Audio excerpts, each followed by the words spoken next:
I brought my kids gifts from my work trip. A $1,200 designer backpack, limited edition chocolates, and new phones. After family dinner, they disappeared. Then, my fiancé's son posted selfies with the bag. I called my fiancé.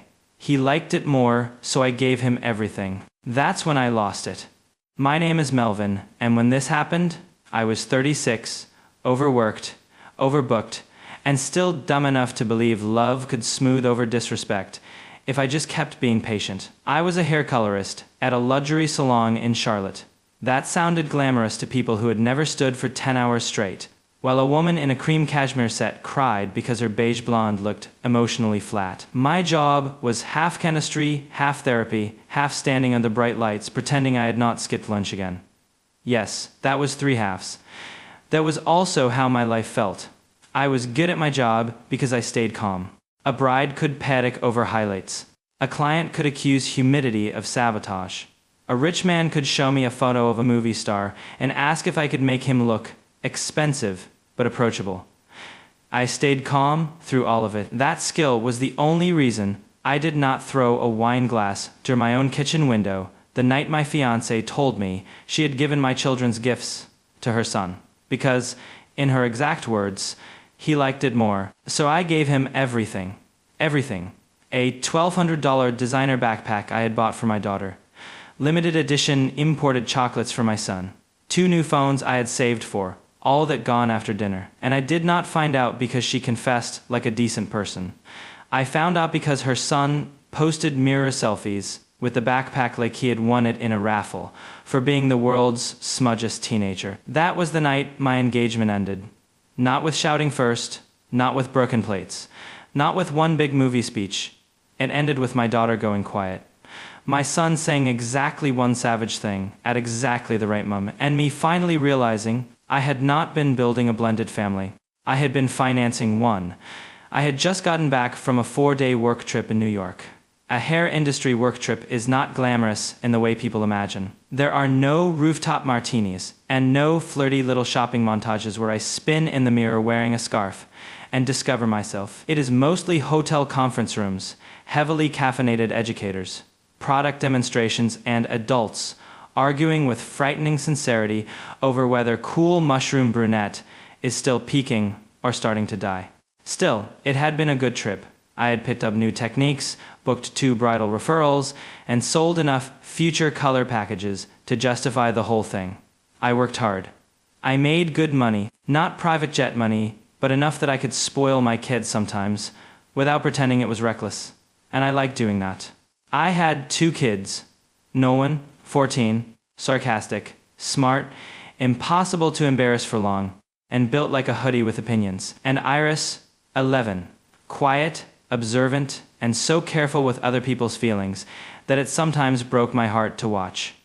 She drew constantly, whole tiny worlds in pencil. She noticed colors in evening clouds. She apologized when she needed Mew markers. Their mother had moved to Arizona years earlier for work, and slowly faded into one of those parents who always meant well in theory and rarely followed through in practice. No huge scandal, no dramatic betrayal, just absence with decent manners. So I became the default parent for everything. School forms, homework meltdowns, dentist appointments, night fevers, birthday cakes, laundry, fear, comfort. All of it. And on that trip, I had bought them gifts, real ones. For Iris, I found a designer backpack she had once shown me online, and then immediately said, "It's okay, Dad. I know it's too much." She had said that in the bright, casual tone children use when they are already trying not to cost you too much. That tone always got to me. The bag was cream and caramel, part of a limited collection, beautiful and absurdly expensive. Exactly the kind of thing I loved giving her, because she never demanded anything twice. For Nolan, I bought 2 boxes of limited edition chocolates from a place in Soho, because my son had somehow become the type of teenager who had opinions about bitterness, cocoa origin, and whether sea salt caramel was trying too hard. He once told me a candy bar from the grocery store was fine, but emotionally unserious. I had no idea how I had raised a tiny divorced food critic. but I admired his range. And for both of them, because their old phones were hanging on by pure resentment, I bought new phones. Not the most expensive models on earth. I am a hair colorist, not a Bond villain, but good phones, solid phones, phones that would make them happy. I wrapped everything at the hotel before I flew home. That should tell you what kind of father I was. I had already been standing all day. My feet were throbbing, and I still sat on hotel carpet stuffing tissue paper into gift bags because I wanted them to have that moment, that little intake of breath, that smile, that quick, bright look kids get when they feel chosen. Instead, I got lasagna and theft. My fiancée Rhea was already home when I arrived. We had been together for 3 years and engaged for 8 months. She was 39, polished, attractive, and very good at sounding reasonable while shifting reality 3 inches to the left. When I met her, I mistook that for emotional maturity. It was not. It was presentation. She worked in medical sales, wore soft, neutral colors like they were a religion, and had that smooth, controlled way of speaking that made people assume she was the calmest person in the room. And she could be calm as long as calm benefited her. She also had a son, Jace, who was 17 and had the exact energy of a boy who had never once heard the word no from the only person whose opinion mattered to him. He was not openly vicious. That would have been easier. He was slick. He smirked instead of insulted. He implied instead of said. He made little comments that could always be defended as jokes if anyone objected. He treated Nolan like they were in a competition Nolan had not agreed to enter. He treated Iris like she was faintly amusing background material. He treated my home like a place that existed to supply him with Wi-Fi, protein, and cash flow. Every time I brought up an issue, Rhea had a translation ready. He's blunt. He's still adjusting. You know how boys are. He doesn't mean it the way it sounds. Amazing how much damage can be done under the protection of he doesn't mean it like that. If Jace snapped at someone, he was stressed. If no one snapped back, we needed to discuss respect. If Iris got quiet, she was sensitive. If Jace disappeared with headphones in and ignored everyone, he was just being 17. It always tilted one direction. My children had to be flexible. Her son had to be accommodated. At first, I told myself this was normal blended family tension. Then, I started paying for it. That was the part I should have recognized sooner. When I walked in, Iris ran to hug me first. That alone told me she had missed me more than she had been saying over text. I held her close and smelled shampoo, paper, and the faint vanilla spray she had recently discovered, and was applying with the confidence of a child who thinks perfume is basically magic. Nolan came in slower, because teenage boys would rather be hit by a bus than look too emotional in the foyer. But his whole face changed when he saw me. "Did you bring snacks?" he asked. I set my suitcase down. "Wow. Not hello, Dad. I missed you." Straight to snacks. He shrugged. "I knew you'd come back." The snacks were the mystery. From the kitchen, Jay said without looking up from his phone, "That's fair." Annoyingly it was. Iris smiled. "Do you really make people watch you talk about hair all weekend?"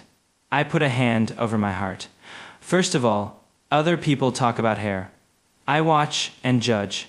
That is how professionals grow." Nolan nodded. "King of bleach. Emperor of toner.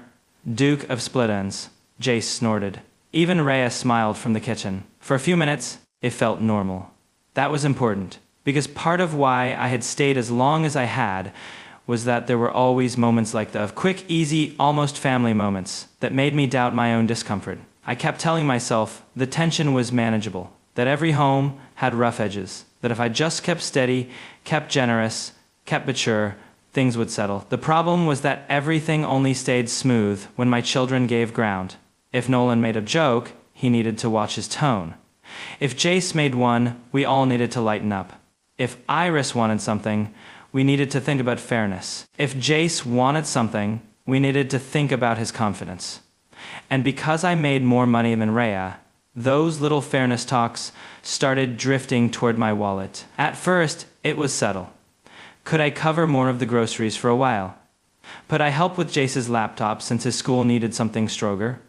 Could I pick up his exam fees since I understood how important opportunities are? Could I maybe take care of the car insurance difference this month because her bonus was delayed? There is a kind of exploitation that never arrives wearing a villain costume. It arrives with numbers, timing, and a tired face. It arrives sounding practical. It arrives wrapped in togetherness. And if you are the kind of person who solves problems automatically, you mistake it for partnership. That was my mistake. Dinner was lasagna from Ria's mother. Now, I am not a cruel man, but I will say this with complete honesty. That woman seasoned food like she was resolving personal grudges. Everything she made tasted aggressive. We sat down. Ria at one end, me at the other, Iris beside me, no one across from Chase. No one took one look at the lasagna and whispered, "Why is it reflective?" I choked on my own laugh. Iris kicked him under the table. "Be nice." Jace said, "Some people just aren't used to homemade food." Nolan looked up. "Some people aren't used to seasoning." I looked out of my plate immediately, because if I met anybody's eyes, I was done. Ria gave me a sharp look. "Do not encourage him." "I'm silent," I said. "You're grinning." "I'm grieving privately." That got Iris laughing so hard she almost dropped her fork. Even Jace nearly smiled. For a little while, dinner stayed harmless. School talk? My trip. The dog refusing to eat one brand of food, but inhaling another like he had class preferences. I let myself relax. That was my second mistake of the night. Then Ria asked how New York had gone, and I said it had been good, that I'd made some useful contacts, and that I had picked up a few nice things for the kids. Jace looked up from his phone. What kind of things? The question could have been innocent from almost anyone else. From him, it sounded like inventory. Just some stuff, I said. Bag, chocolates, phones. Nolan froze mid-bite. Phones? Iris's eyes went huge. Dad. Then Ria said too quickly, "Phones?" That was the moment everything shifted. Not because of the word itself, because of how she said it. Not delighted for my children. Not surprised. Calculating. I watched her do the math in real time. How much did that cost? What would Jace think? What would he get? How is this going to look? Nothing good has ever followed the second an adult hears your child is getting something nice, and immediately starts worrying about another child's entitlement. After dinner, I said lightly. Jace leaned back in his chair. What kind of bag? For Iris. He smirked, hopefully better than that little cartoon one she drags of humor. Iris went still. It was a rainbow canvas bag she loved. She used it for sketchbooks and library books. It wasn't expensive, it was hers. Nolan looked at him and said, "Imagine being 17 and beefing with a tote bag."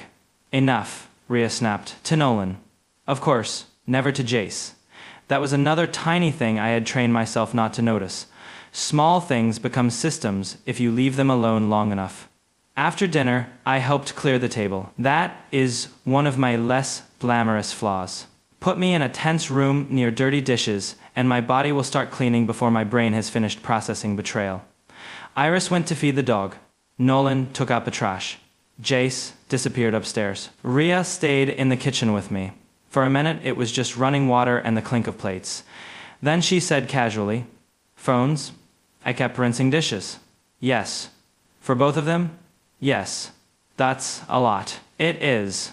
You didn't mention you were spending that kind of money." I smiled without looking at her. I didn't know I needed budget approval to buy gifts for my kids. She dried a glass very carefully. "Jace still has that cracked screen." There it was. "He does." I said, "He needs a new one. So buy him one." Her mouth tightened. "You know I had that insurance deductible last month." "Yes," I said, "and I know I covered half of it." "That's unfair." "No," I said, "it's accurate.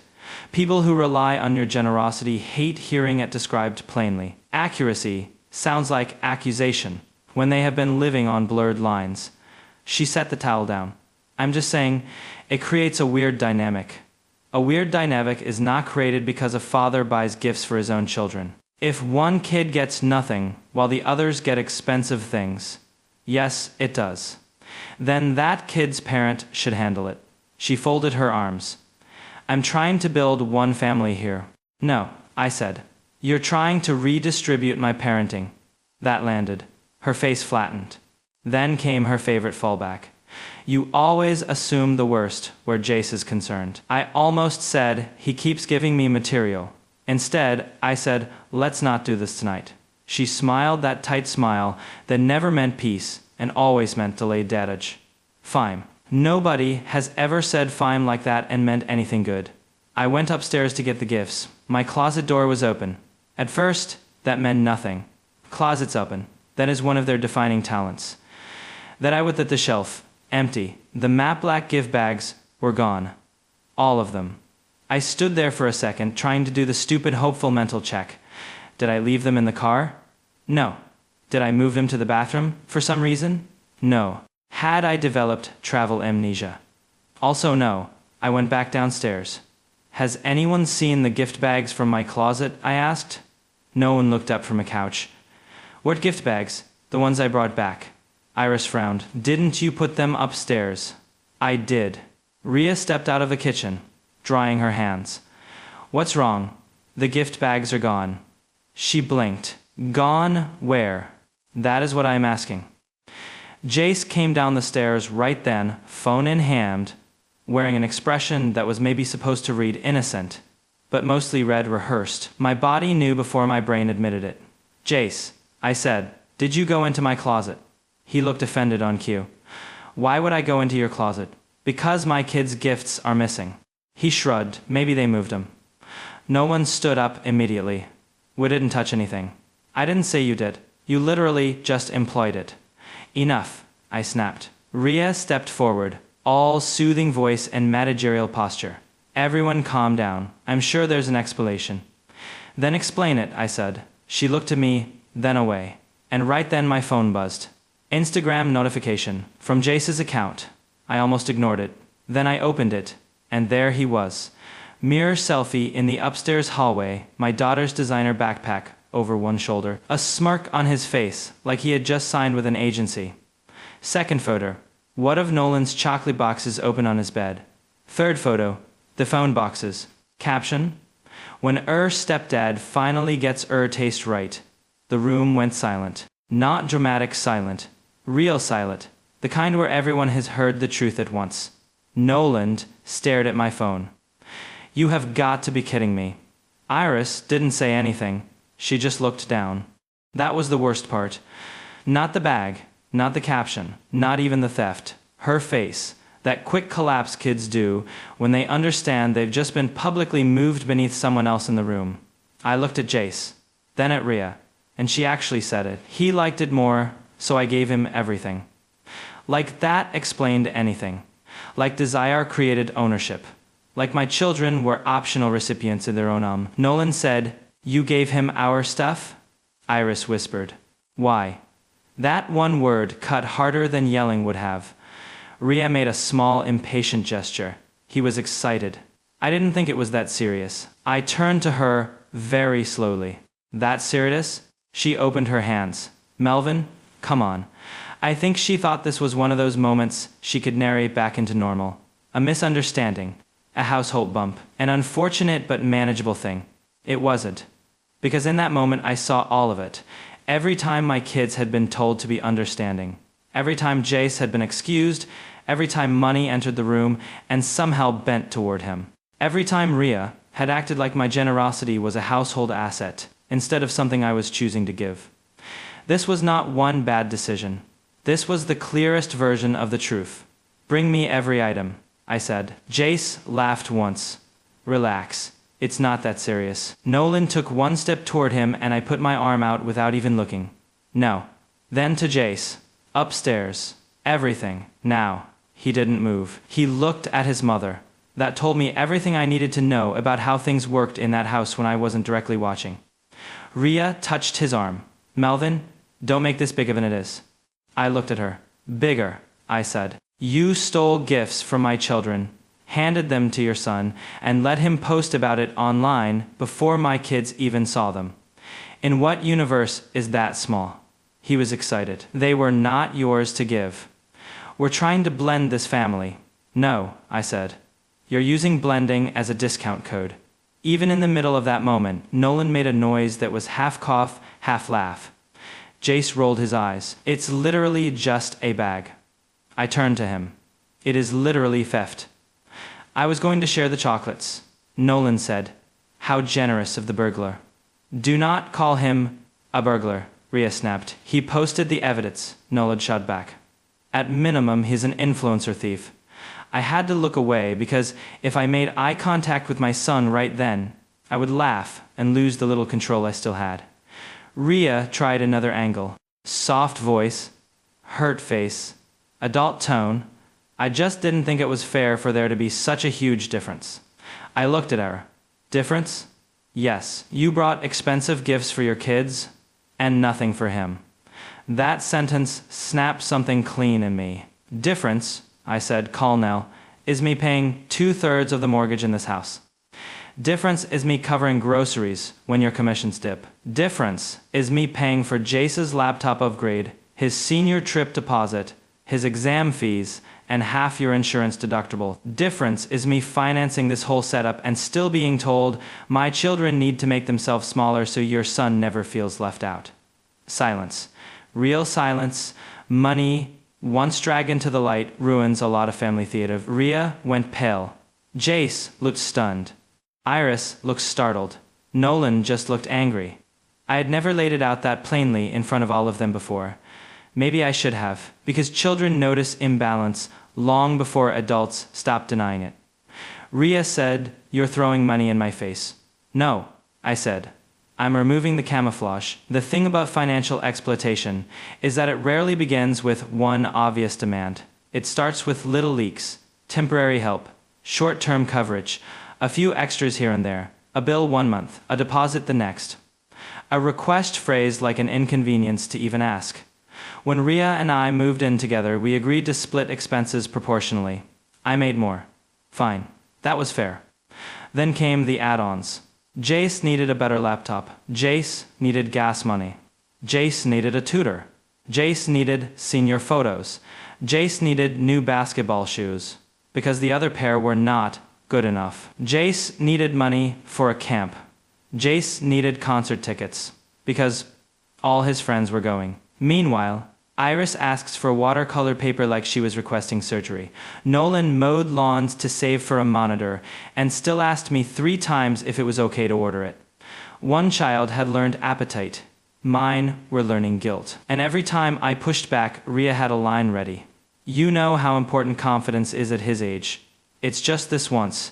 You're more comfortable financially. I thought we were a team." At last one was the best trick. People love to invoke teamwork when they are spending someone else's resources. Looking back, I can see all the signs. The time she suggested I not go overboard for Christmas because it would create comparisons. The time she hinted Nolan didn't need branded Snickers if Jace couldn't get the same. The time she called Iris sensitive after Jace mocked her drawings. The way any extra kindness I showed my own children somehow became a fairness issue. But anything I paid for Jace was just helping the family. I should have ended it then. But I did what a lot of exhausted adults do. I kept telling myself not to be dramatic. I kept calling it stress. I kept mistaking my usefulness for my place in the relationship. That ended in my living room with a stolen backpack and a stupid Instagram caption. "Bring everything down," I said again. This time I was looking at Rhea, not Jace. Because yes, he was a problem, but he was a teenager operating inside permission someone else had built. She was the adult. She was the one who chose this. Finally, she turned to him and said, "Go get it." He muttered, "Mom, now." He stomped upstairs and came back with the backpack, the phone boxes, and one sad chocolate sleeve with only a few pieces left. Nolan stared at it. "Did you seriously already eat most of that?" Jay shrugged. "I was hungry." Nolan put both hands up. "Sorry. I forgot. Grand theft burns calories." I took the items and checked them. The bag was fine. One phone box had been opened. The other had greasy fingerprints on it that made me see religion. I held out my hand. "The phones." Jace blinked. "Those are the boxes." I just stared. Then I looked at Rhea. She closed her eyes for a second. "Jace." He reached into his hoodie pocket, and then his jeans, and produced both phones, one in each hand. like a raccoon reluctantly surrendering shiny objects. Nolan muttered, "Raccoon in sunglasses." That almost ended me, because it was so stupid and so accurate that for one broken second I had to bite the inside of my cheek, not to laugh. Iris saw the phones and flinched. That did it. I turned to my kids. "Go get overnight bags." Ria stared. "What? We're leaving. You are not taking this that far." I looked at her with the kind of calm that only arrives when anger has already become certainty. "Oh," I said, "I absolutely am. This is our home." I laughed once, quietly. "Interesting, because it was my children's home too, until you decided their things were transferable." "Don't do this in front of them," she hissed.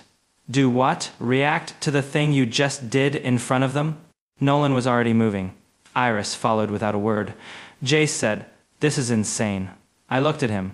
"You posted your confession in a carousel. You should probably sit the next part out." For once, he shut up. Ria followed me into our bedroom while I packed. "You are blowing up our life over gifts." I pulled a suitcase from the closet. "No.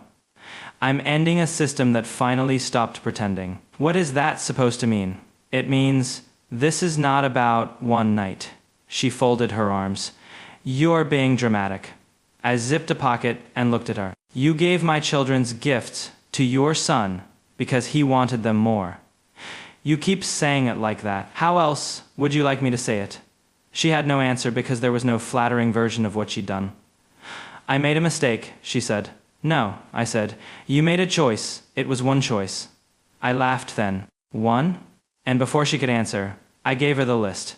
The time Jace mocked Nolan's thrift store jacket and you said he was joking. The time he called Iris's art space a craft landfill.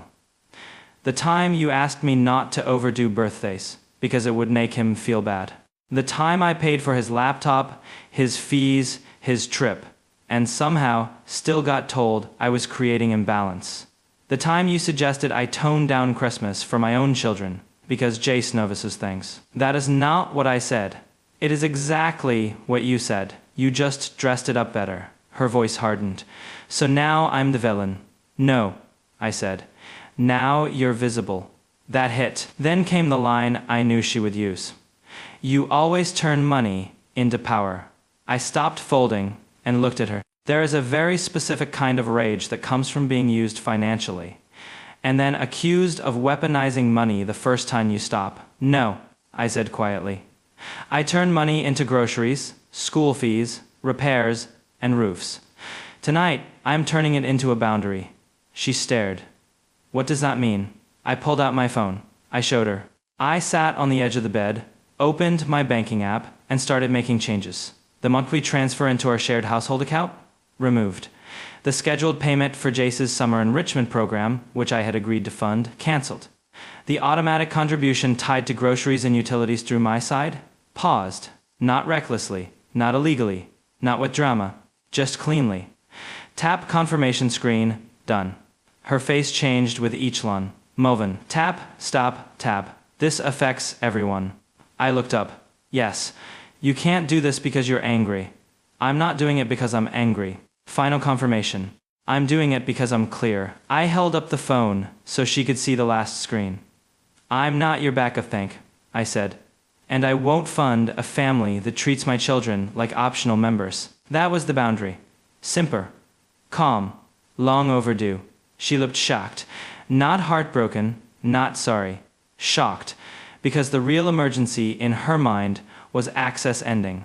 That told me more than any apology could have. We left at 9:26 p.m., I remember. Because on nights like that, your brain starts taking timestamps as if you were already writing witness statements for yourself. The kids got in the car with their bags. I had the gifts back. I had one suitcase, my laptop, important papers, and the cold, steady feeling of finally knowing I was done. Nobody spoke at first. Then Iris asked, very softly, "Did I do something wrong?"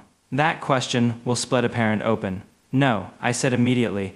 Absolutely not. Then why did she give my bag away? I gripped the wheel harder. There are times to soften the truth for children. This was not one of them. Because she made a selfish decision, I said. And because I should have stopped this sooner. Iris looked out the window. From the back seat, Nolan said, "I knew he was going to try something." I looked in the mirror. "You did?" "He was hovering the second you said phones." A beat. Then he added, "Also, he has the vibe of a raccoon in sunglasses." That broke the tension just enough. I laughed. Iris made the tiny laugh too. And thank God for that, because humor kept the whole night from turning into one solid bruise. "You are not wrong," I said. Nolan folded his arms. "I'm never wrong about people with ring light energy." We checked into a hotel near my salon. Nothing fancy, just clean, safe, and equipped with one sofa bed, Nolan declared, an attack on my spine. We ordered fries, chicken tenders, salad, and cheesecake the size of a hubcap. Then, because I refused to let the night end on theft, I did what I had meant to do at home. I gave them their gifts properly. I handed Iris the backpack. She touched the strap very carefully. "It's really mine?" That question hurt more than the theft. "Yes," I said. "It was always yours." Then I gave Nolan the chocolates, and both of them their phones. He opened the box and said, "I suddenly forgive airports." Iris laughed. For a few minutes, it felt right. Then, my phone started exploding. Texts from Ria. "Come home and stop punishing everyone. Jace is upset. You embarrassed him. We need to talk like adults. You're overreacting." Nolan glanced over while eating cheesecake. "Is she actually centering the burglar?" I covered my mouth. "Do not call him the burglar. He posted evidence. That's amateur burglar behavior." Iris started laughing again. And that mattered. Not because the situation was funny, because their humiliation was not getting the last word. The next morning, I handled the practical work. Real breakups are administrative. Nobody says that in love songs, but it is true. At 7, before the kids woke up, I sat at the little hotel desk with stale coffee and made a list.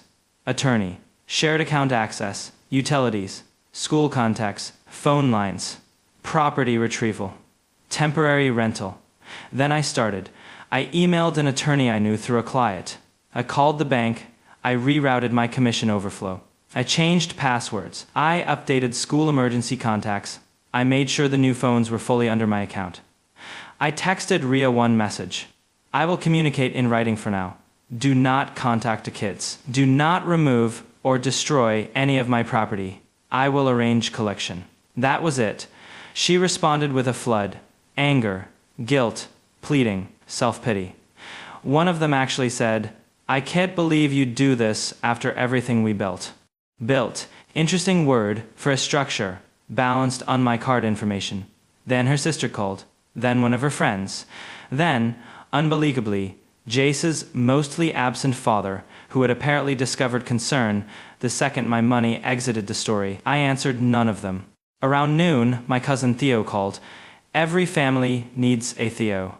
Not because he fixes everything, because he says the truth in a way that keeps you from losing your mind. When I told her what happened, he was quiet for 3 seconds. Then he said, "So she Robin Hooded your kids, except stupidly at an averse." I closed my eyes. That is one version. She stole from actual children and gave the loot to a 17-year-old with influencer eyebrows. Do you need help moving your stuff? Yes. That question mattered. Because everybody else wanted emotion, explanation, or surrender. Theo wanted logistics. "Yes," I said. "I do." "Done," he said. "Also, for the record, if anybody touched my imported chocolate, I'd be on the news." That made me laugh in the middle of the hotel lobby while a stranger walked by holding a waffle maker. It was absurd. It helped. 2 days later, Theo came with me to get the rest of my things. I had arranged it in writing. I had given notice. I had requested no scenes. Ria was waiting in the foyer in cashmere and indignation. Theo leaned toward me and whispered. She dressed like a tasteful hostage negotiator. I nearly lost it. We kept moving. My clothes, my office supplies, my professional scissors, the espresso machine I paid for, the cookware set, the framed drawings from Iris, my files, my color books. Ria followed us from room to room. "You're really doing this?" "Yes." "So, that's it? 3 years gone?" "No," I said. 3 years clarified. Theo, carrying a lamp, said quietly, "That was excellent." She glared at him. Why are you here? He smiled. To make sure nobody accidentally regifts a toaster. When we reached the kitchen, she tried again. It was a mistake, she said. No, I said. It became a mistake when it cost you something. Before that, it was a choice. That's cruel. Cruel was letting my daughter see her gift on your son's Instagram. She flinched. Then, because she still could not help herself, she said, Jace feels hated. There it was. Still. Even now. Her son remained the center of the narrative. Not Iris, not Nolan, not the house, not the relationship. Just Jace. I looked at her. That is no longer my problem, I said. And for the first time in years, it was true. The fallout was not cinematic. No police, no public screaming, no dramatic confrontations in rain.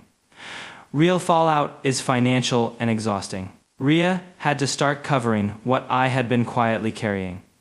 The wedding plans collapsed because, yes, I had paid most of the early deposits. Jace lost the summer program, the extras, the steady stream of upgrades he had come to treat like weather.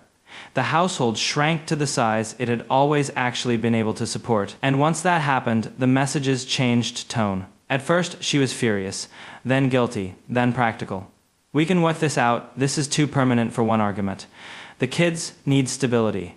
You know I can't cover everything right now. That one nearly made me laugh. Imagine detonating a household and then using your own budget shortfall as proof that the person you hurt should return. I stayed calm. I stayed in writing. I let the attorney handle what needed handling.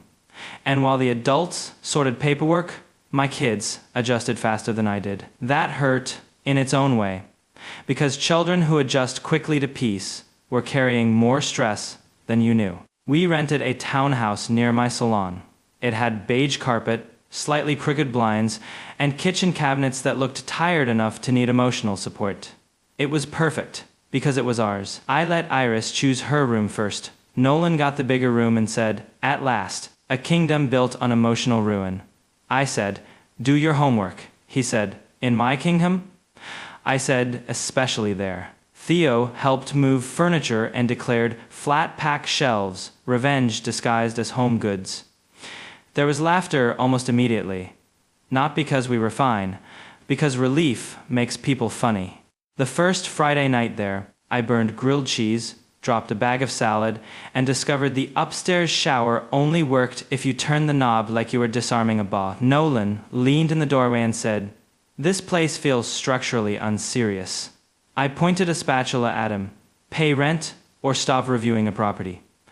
Iris sat at the table wearing her backpack. Not going anywhere, just wearing it around the house.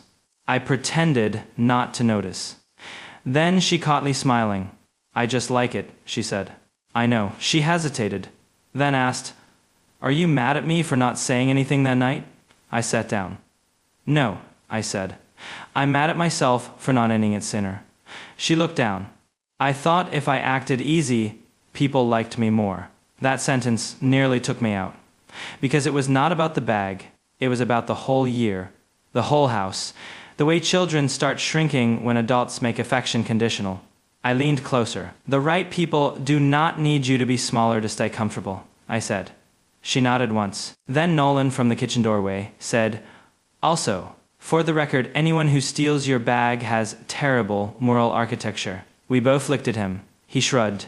"I'm helping." And somehow, he was. About a month later, I bet Rhea one last time. Public place, daytime. No kids. She looked tired. Not transformed. Not destroyed. Just tired in the way people look when they have finally had to do their own math. "I never thought you'd leave like that," she said.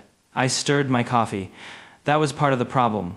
Meaning you built too much around the assumption that I would keep absorbing it. She looked down. Then, of course, she said, "Jace is having a really hard time."